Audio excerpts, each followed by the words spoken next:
नमस्कार दोस्तों, आप सभी का स्वागत है आपके अपने YouTube चैनल पर। और आज मैं आपको एक कहानी सुनाता हूँ। तो एक राजा था और उसके राज्य में 4 चोर पकड़े गए। तो राजा ने जब सज़ा सुनाई तो सबको उसने फांसी की सज़ा सुनाई कि इन सबको फांसी पर लटका दिया जाए। तो जब वो धीरे धीरे करके चोर को ला रहे थे, जो चौथे नंबर का चोर था, तो वो मुस्कुरा और हंस रहा था। तो जब पहले को फांसी दी, दूसरे को फांसी दी, तीसरे को फांसी दी और सब मर गए। जब चौथे को लाया गया तो चौथा चोर बहुत चालाक था। बोलता मेरे पास एक बीज है और अगर मैं मर जाऊंगा तो वो तुम्हें पता ही नहीं चलेगा वो बीज कहाँ पे है। सो मैं वो बीज राजा को देना चाहता हूँ। तो उसने बोला, मंत्री को बुलाया कि भाई इसके पास एक बीज है जिससे सोने की खेती होती है और ये सिर्फ राजा को ही देना चाहता है। तो राजा को बुलाया गया। तो राजा ने कहा हाँ भाई, फिर उसको फांसी रोको, मैं इससे बात करना चाहता हूँ। तो राजा और उसकी बुलाया गया दोनों को। तो वो बोलता राजा को कि आपके राज्य में कोई ऐसा इंसान है जिसने कभी छल कपट, चोरी या ऐसा कुछ ना किया हो, तो अभी हम ये बीज छिल के उसके हाथ पे रख सकते हैं और जब वो बोएगा तो सोने की खेती होगी। तो राजा, आपको पता ही है दुनिया में जो भी राजा बना है कहीं ना कहीं तो उसने चीटिंग की होगी, कहीं ना कहीं उसने ऐसे डिसीजन लिए होंगे जिससे समाज पे बहुत गंदा इम्पैक्ट पड़ा होगा। तो राजा ने भी वो बीज अपने हाथ में रखने से मना कर दिया। तो राजा ने अपने एरिया में सबको बुलाया कि भाई कोई ऐसा इंसान है जिसने कभी छल कपट ना किया हो, ये बीज अपने हाथ में रख ले। अगर वो झूठ बोल के इस बीज को अपने हाथ में रखते हैं तो वो मर सकते हैं, उनका लड़का मर सकता है, उनका वंश खत्म हो सकता है। तो ऐसा जब राजा ने बताया तो पूरे समाज में से कोई भी एक इंसान ऐसा नहीं आया कि जिसने उसको हाथ में रखने की इच्छा जाहिर की। तो इस कहानी का तात्पर्य ये निकलता है कि चोर होता है शातिर, उसको पता होता है मुझे कैसे बचना है। और जो डकैत होता है वो होता है साहसी, उसको पता है मैं लूटने जा रहा हूं, मरूंगा, कुछ करूंगा, बट वो थोड़ा साहसी होता है। तो इसी को मैं आगे कंटिन्यू करता हूं, आप समझने की कोशिश करना। हमारे अयोध्या राम मंदिर में अभी बहुत ज़्यादा खबर चल रही है कि अयोध्या राम मंदिर में पैसा चोरी हुआ, चढ़ावा चोरी हुआ। ये कोई नई बात नहीं है।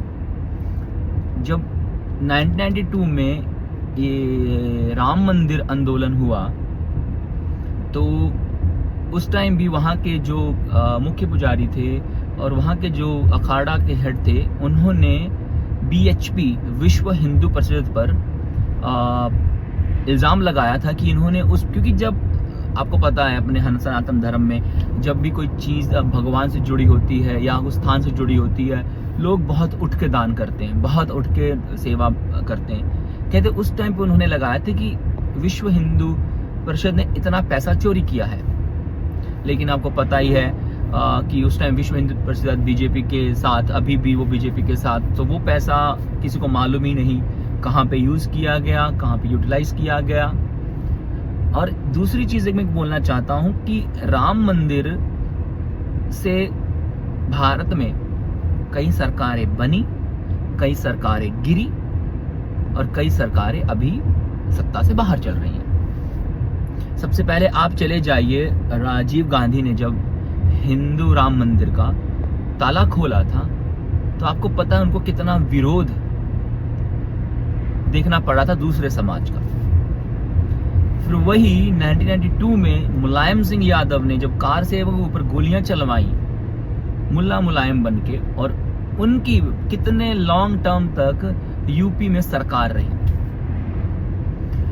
आपको ये भी पता है कि उसी आंदोलन की वजह से वो राम मंदिर मुद्दा बीजेपी के साथ जुड़ा और बीजेपी ने उसको कैसे यूटिलाइज किया और कैसे उन्होंने अपने आप को प्रेजेंट किया। क्योंकि बीजेपी मतलब हिंदू।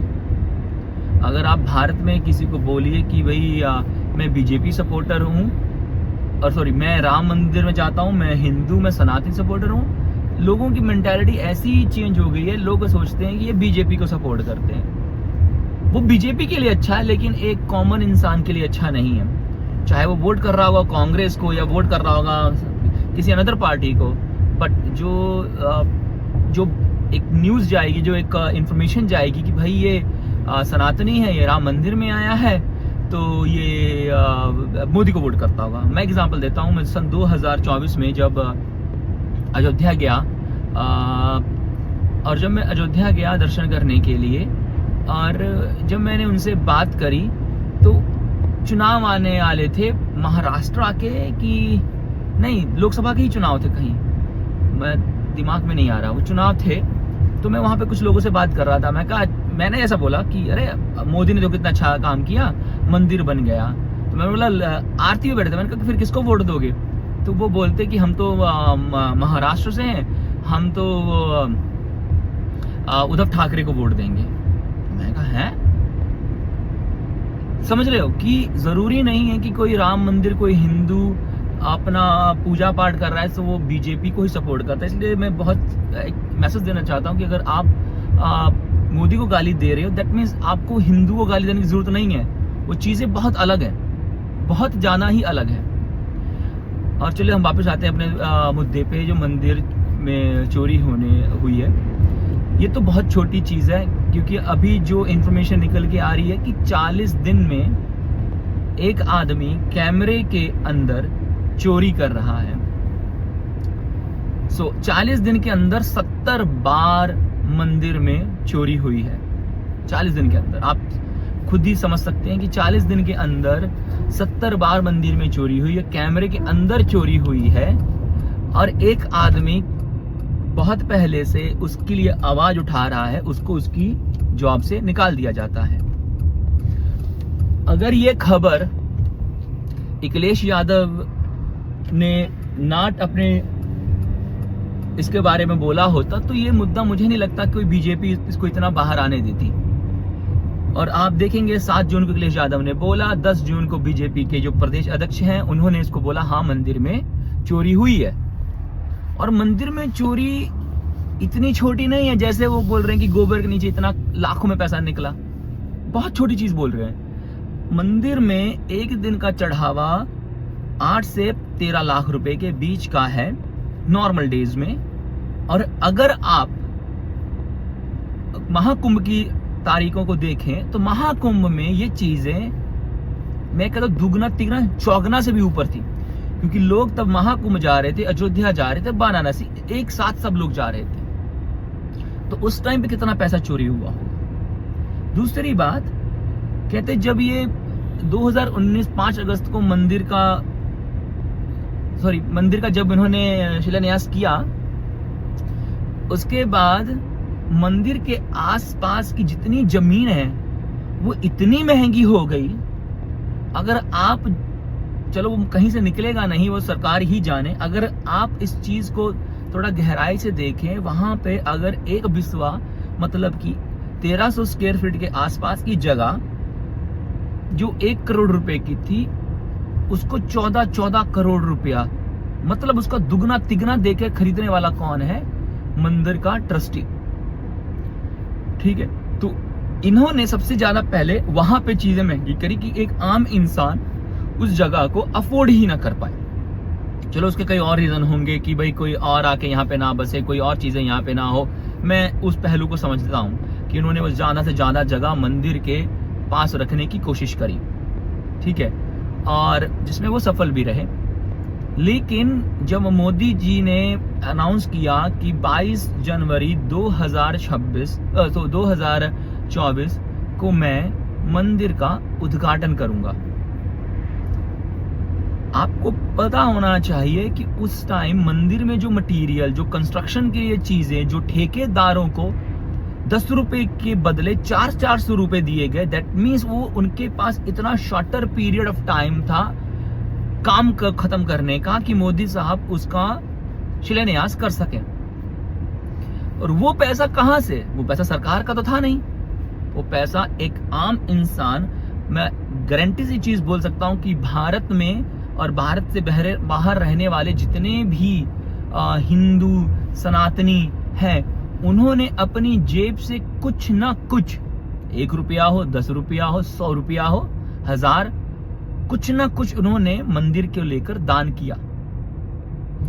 इवन कि आपने सुना ही होगा कि जितने बीजेपी से एमएलए थे, उन्होंने किसी ने लाख, किसी ने 2 लाख, एमपीओ ने 5 लाख, किसी ने करोड़ों। आप समझ सकते हैं कितना पैसा उन्होंने दान किया। वो पैसा दान का था जो इन्होंने दुगनी तिगनी चौगनी रेट में देके मंदिर के काम को इतना जल्दी खत्म करने की कोशिश करी, कहने की बात नहीं। और आपको उसमें ट्रांसपेरेंसी रखने की जरूरत थी कि अगर कल कुछ ऐसा हो तो चीजें लोगों के पास जानी चाहिए। आप बोलते हैं कि हम राम को लाए हैं, तो आप राम को सिर्फ लूटने के लिए लाए हो? 1992 में आपने यही चीज करी, तब बहुत पैसा बनाया, और अभी आप भी फिर वही चीज कर रहे हो। और आप ये चंपत राय इससे पहले जब भी कोई भी बीजेपी का बड़ा आदमी राम मंदिर में जाता था, वो उसके साथ रहते थे। तो that means you can understand कि चंपत राय कितना पावरफुल इंसान है उस ट्रस्टी का। और लेकिन अभी जब ये सब मुद्दा उठा, योगी आदित्यनाथ जी अयोध्या गए, तो चंपत राय को थोड़ा साइडलाइन कर दिया गया, खुद से दूर कर दिया गया। लेकिन आप जितना अगर इन डिटेल में जाएंगे, वहां पे सारे ट्रस्टी और इवन की जो वर्कर थे, मोस्ट ऑफ देयर जुड़े हुए थे वो लोग विश्व हिंदू परिषद से, आरएसएस से। अगर आपको यही सब करना है, आप क्यों हिंदू और सनातन धर्म को बदनाम करने की कोशिश कर रहे हैं? ये वैसे भी बताऊं, ये कोई पहली चोरी नहीं है। अगर आप छोटे मंदिरों में भी जाएंगे, वहां पे भी चोरियां होती हैं, वहां पे भी लोग मूर्तियां चुरा लेते हैं, कोई गहने चुरा लेते हैं, कुछ ना कुछ। आपने भारत का इतिहास देख रखा होगा कि कितनी मूर्तियां चोरी होकर बाहर चली गई हैं। सो वो है, लेकिन एक इतने बड़े लेवल पे आपने जिसको लेकर सरकार बनाई, जिसको लेकर आप अयोध्या में डेवलपमेंट कर रहे हो, और सही बताऊं, जब मैं 2024 में गया अयोध्या में, वो बहुत बहुत बहुत डेवलप है, बहुत ज्यादा डेवलप हो चुका है। और आपको यकीन नहीं हुआ, क्योंकि मैं उससे पहले 2021 में भी, उससे पहले भी मैं गया हूं वहां पे। मैं अयोध्या सिर्फ 3 बार गया हूं अभी तक। उससे पहले इतना डेवलपमेंट नहीं था। हम जब वो मंदिर का निर्माण चल रहा था तब हम गए थे, और उसके बाद जब मैं गया, वो बहुत खुशी होती एक ऐसा हिंदू उसको देख के कि हाँ भी बहुत अच्छा काम किया। लेकिन उस काम को, भगवान के नाम के काम को करने के लिए इतनी चोरी, इतनी 2 नंबरी, कहने की बात नहीं। और मैं तो यही चाहूंगा कि सरकार को इसके ऊपर और भी डिटेल में करना चाहिए कि या ये 2 करोड़ 4 करोड़, ये बहुत, मेरे को हजारों करोड़ की चोरी है। वहां पे अभी कोई मिश्रा जी हैं, उनको वो वहां से चोरी में रिलेटेड थे। टिन्नू यादव, अभी तो क्या हो रहा है कि टिन्नू यादव को, जो कि उसमें बहुत नीचे लेवल का, वो भी चोरी निकला, वो भी बहुत खास है चंपत राय का, बहुत ज्यादा खास।